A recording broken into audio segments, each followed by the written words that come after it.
Baik saudara, kita awali informasi pagi ini. Seorang tukang ojek di Kabupaten Brebes ditangkap polisi setelah diketahui sebagai pelaku pencabulan terhadap 4 bocah, di mana para korbannya diiming-imingi jalan-jalan ke tempat wisata dengan menggunakan sepeda motor yang biasa digunakan untuk mengojek.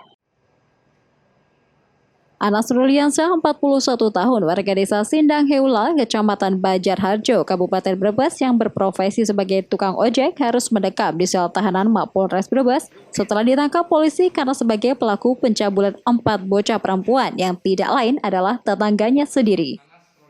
Keempat korbannya tersebut yaitu VW 8 tahun, AS 9 tahun, SA 9 tahun, serta VA bocah berusia 8 tahun.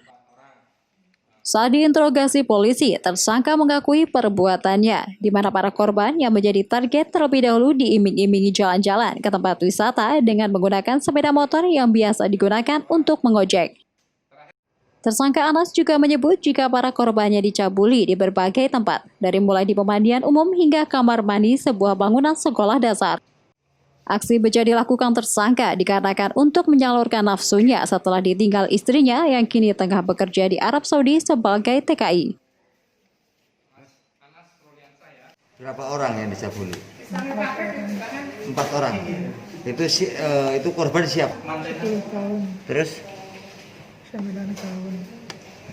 ada yang masih TK? Enggak Nggak ada. ada. SD ya? Kenapa nekat mencabuli anak-anak itu?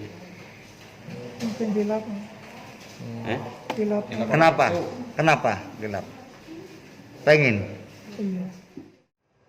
Kasat Reskrim Polres Brebes AKP Agus Supriyadi menjelaskan jika terkuaknya kasus pencabulan setelah salah satu korbannya melaporkan perilaku tersangka ke orang tuanya.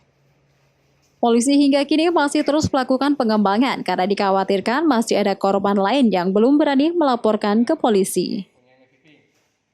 Dia tukang ojek, saya sebagai tukang ojek di salah satu desa di Banjarharjo. Tukang ojek, kemudian setelah kejadian tersebut, korban juga setelah kejadian tersebut, tersangka juga tidak merasa bahwa tersangka tersebut dilaporkan ke Polres Brebes. Untuk itu dengan cepat kita menangkap pelaku tersebut. Untuk ancamannya dan? Ancamannya kita kenakan undang perlindungan anak dengan ancaman di atas 5 tahun. Atas perbuatannya, tersangka kini harus mempertanggungjawabkan perbuatan bejatnya dan terancam kurungan penjara hingga 15 tahun penjara. Yul Herdianto, Kompas TV, Brebes.